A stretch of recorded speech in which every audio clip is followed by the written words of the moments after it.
Hello दोस्तों, आप सभी का स्वागत है आपका अपने YouTube channel math point circle में। मैं विजय कुमार।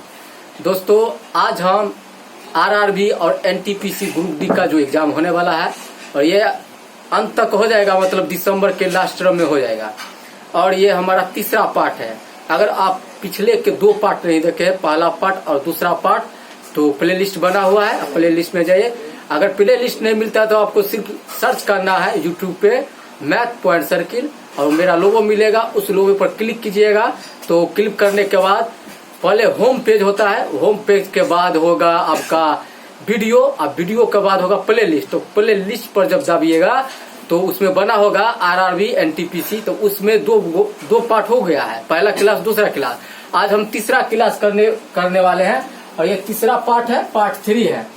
और उस दो पार्ट में हमने आपको नॉर्मल सवाल, जो छोटा छोटा सवाल होता है वो हम बताए थे जो एग्जाम में पूछा जाता है। आज थोड़ा हाई लेवल का है, उससे थोड़ा हाई लेवल, उसके बाद हाई लेवल। तो देखिए हमारा पहला क्वेश्चन क्या कहता है।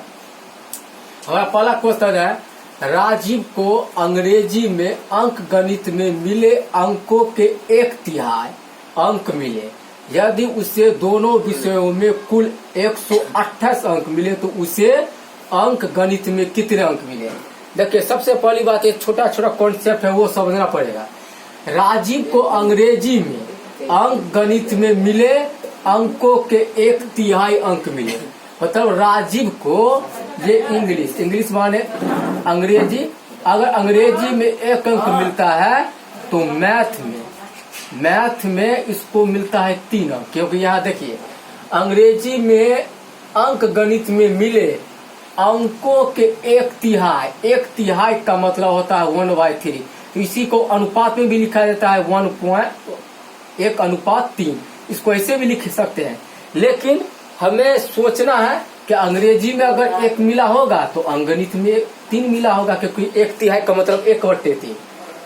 और इसमें पूछा गया है तो उसे दोनों विषयों में कुल अंक कितना है। दोनों विषयों में कुल अंक 128 अंक मिले तो उसे अंक गणित में कितने अंक मिले। अंक गणित यानी मैथ के बारे में पूछ रहा है।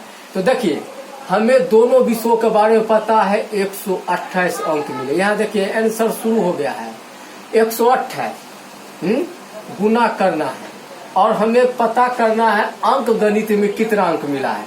तो अंक गणित तो 3 है तो 3 लिखना है और दोनों विषयों को जोड़ना है। दोनों विषयों का मतलब ये इंग्लिश वाला और मैथ वाला, 3 और 1 4 यहाँ लिखना है।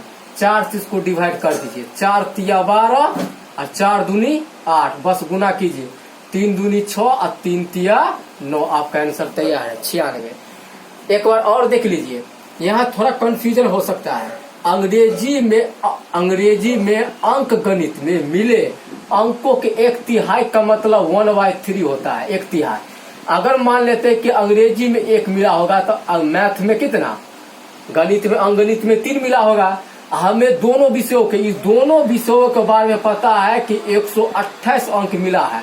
तो 128 को गुना करना है। यहाँ अंक गणित पूछा है तो अंक गणित में 3 मिला इसलिए 3 लिखे हैं। अगर अंग्रेजी पूछता तो यहाँ 1/4 करना है, तो 3/4 हो गया, क्योंकि 3 और 1 4 दोनों विषयों मिला कर 4 से डिवाइड कीजिए, 96 आंसर हो गया। समझ में आ गया। अब चलिए अब दूसरा सवाल देखिए। ये सबसे जबरदस्त क्वेश्चन है। ये क्वेश्चन बहुत बार रिपीट किया गया है आपके आरआरबी और एनटीपीसी में।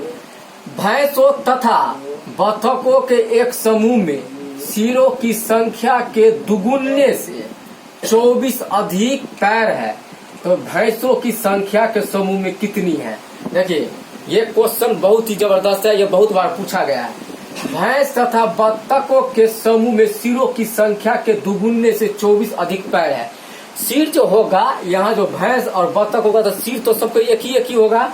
तो हम यहाँ मान लेते हैं कि भैंस को मान लेते हैं x, और यहाँ बतख है तो लिख दीजिए बतख को मान लीजिए y, XY, क्योंकि ये 2 समूह है तो 2 लिख दिए। यहाँ बोल रहा है कि सिरों की संख्या के दुगुने से 24 अधिक पैर है।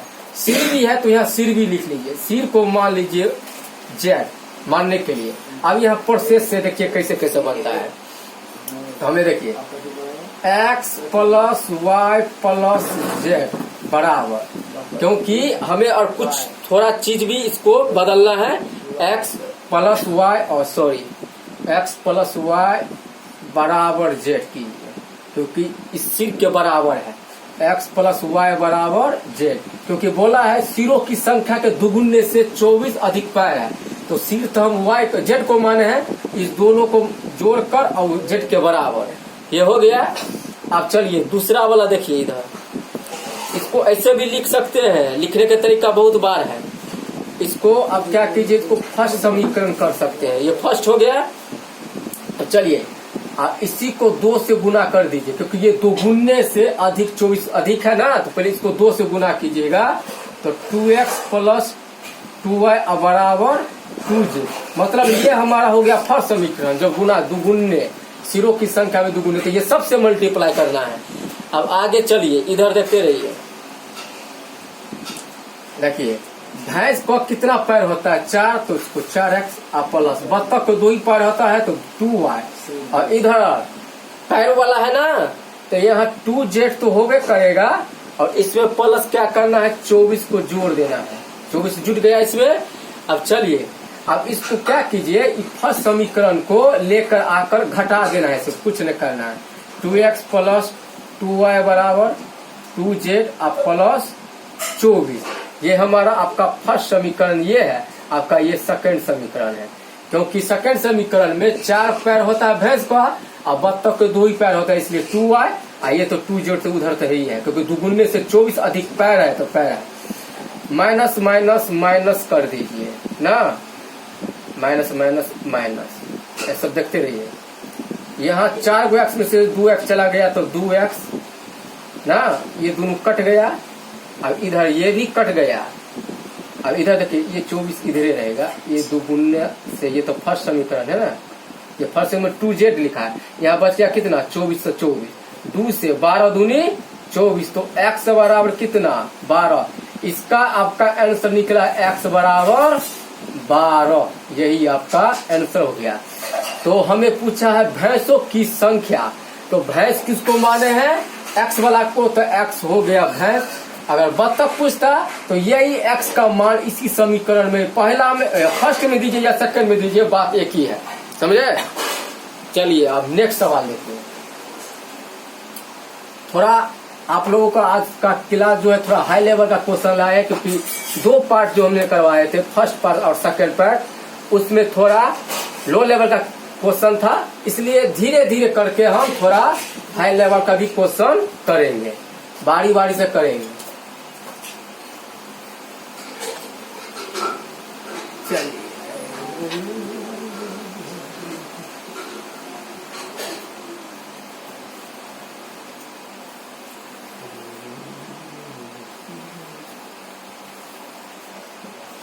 अब एक क्वेश्चन और देखिए, ये भी जबरदस्त क्वेश्चन है। अब बारी बारी से एक क्वेश्चन दिखलाते हैं। एक पैर प्रति वर्ष एक पैर प्रति वर्ष अपनी ऊंचाई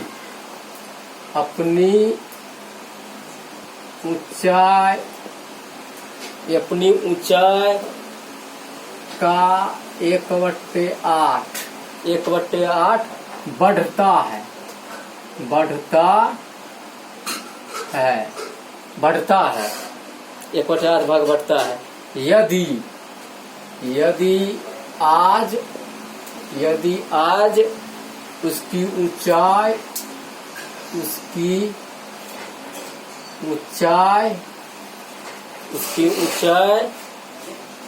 64 सेंटीमीटर है, तो 2 वर्ष पश्चात पेड़ की लंबाई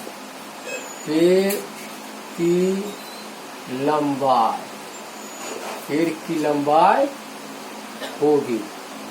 देखिए कितना जबरदस्त क्वेश्चन है। एक पेड़ प्रति वर्ष अपनी ऊंचाई का 1/8 या 1/8 बढ़ता है, मतलब एक जो पेड़ है 1/8 बढ़ता है प्रति वर्ष, एक वर्ष में। यदि आज उसकी ऊंचाई 64 सेंटीमीटर है तो 2 वर्ष पश्चात मतलब 2 वर्ष के बाद बोल रहा है कि इसका ऊंचाई कितना होगा। तो देखिए सबसे सिंपल आंसर है, सबसे शॉर्ट ट्रिक है इसका ट्रिक। 64 ये लिखा है 64 सेंटीमीटर आज उसकी ऊंचाई है ना। तो सबसे पहले हमें जो 1/, जो बढ़ता है 1/8 हर एक वर्ष में, इसका टोटल जोड़ लीजिए। 8 में 1 को जोड़ दीजिए, कितना हो गया 9/8, या 1 प्लस करेंगे तो वही 8 1 9। मतलब वो प्रति वर्ष जो होगा कुल उसका जो होगा बढ़ने का जो तरीका वो 9/8 जो है ना बढ़ेगा। तो हमें तो आज का पता है 64 गुने 9/8 गुने 9/8। ये 2 बार क्यों गुना हुआ है, क्योंकि 2 वर्ष पश्चात मतलब 2 वर्ष के बाद इसका लंबाई पूछ रहा है। तो ये फर्स्ट वर्ष हो गया, ये सेकंड वर्ष हो गया। बस काट लीजिए, 8 8 64, 8 8 कट गया, 9 9 81, मतलब 81 जो होगा इसका सेंटीमीटर, इसका लंबाई होगा 2 वर्ष में। 1 वर्ष में तो 9/8 है, तो 2 वर्ष का पश्चात बोला मतलब 2 वर्ष के बाद कितना लंबाई। तो आज का तो 64 है और 2 वर्ष में कितना निकला है 9/8, 9/8 ये 2 वर्ष का है। बस उसको काट लीजिए, 81 हो गया। मतलब 2 वर्ष के बाद कितना होगा 81 सेंटीमीटर इसका लंबाई होगा। अब चलिए एक क्वेश्चन और देख लीजिए, थोड़ा हाई लेवल का क्वेश्चन मिलेगा, क्योंकि ये क्वेश्चन सब हर एक बार रिपीट किया गया है आपके आरआरबी और ग्रुप डी में। हर एक बार ये 4 बार 5 बार रिपीट किया गया है, कोई 10 बार कोई 12 बार रिपीट किया गया है।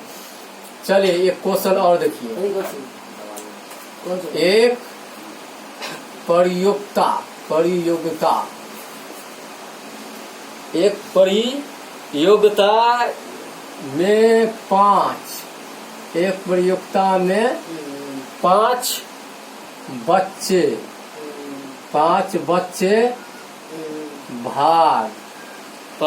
भाग लेते हैं।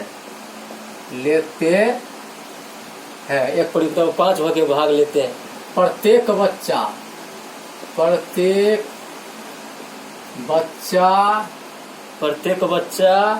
एक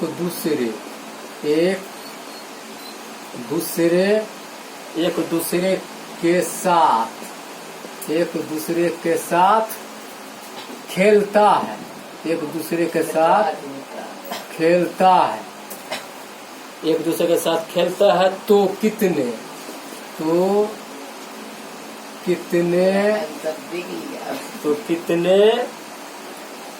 खेल खेले गए। सबसे जबरदस्त क्वेश्चन है। देखिए इस टाइप का जो क्वेश्चन होता है, जैसे लिखा है एक प्रतियोगिता में 5 बच्चे भाग लेते हैं, अब प्रत्येक बच्चा एक दूसरे के साथ खेलता है तो कितने खेल खेले गए। ऐसे भी क्वेश्चन पूछा जाता है कि एक सभा में या समारोह में इतना आदमी आए हैं, एक दूसरे से हाथ मिला है या एक दूसरे से गले मिला है। ये जितने भी इस टाइप के जो क्वेश्चन होंगे सबका एक ही कॉन्सेप्ट है। तो कॉन्सेप्ट देखिए, जब भी पूछेगा कि एक दूसरे से हाथ मिलाता है, एक दूसरे से गले मिलाता है, या इतने खेले गए, इतना उपहार बांटे गए, इतना गिफ्ट दिए गए, तो इसका एक फॉर्मूला होता है n × n-1/2। अब यहाँ सोचते होंगे कि n × n+1/2, तो ये होता है प्रकृति संख्या के लिए निकालने के लिए, जब नेचुरल नंबर रहता है तो n × n+1/2। लेकिन जब एक दूसरे से जब हाथ मिलाते हो, जब खेलते हो या गले मिलाते हो, तो इसका एक ही कॉन्सेप्ट फार्मूला है कि n × n-1/2। तो चलिए बस हो गया। ये n जो है जो कितने बच्चा है, इसमें लिखा है 5 बच्चे, यही 5 हो गया इंटू 5 - 1/2। तो 5 इंटू का मतलब हो गया गुना, 5 में से 1 चला गया तो कितना 4, 4/2, 2 से काट दे, 2 दूनी 4, 5 दूनी 10। आपका आंसर तैयार है, मतलब 10 खेल खेले गए। तो दोस्तों आप लोगों का कैसा आज का क्लास लगा मुझे कमेंट जरूर कीजिएगा, और अगर चैनल पर नया है तो चैनल को सब्सक्राइब कर लीजिएगा और बेल घंटी को दबा दीजिएगा, जिससे कि सारे नोटिफिकेशन मिलते रहे। और एक बात हमें बोलना है कि ये आज का तीसरा पार्ट हो गया है, और अगले भी पार्ट में जब चौथा पार्ट चलेगा इससे भी थोड़ा हल्का हाई लेवल का क्वेश्चन मिलेगा। तो बने रहेगा इस वीडियो में। चलिए आज का क्लास यही समाप्त करते हैं, मिलते हैं अगले क्लास में, तब तक के लिए थैंक यू, गुड बाय।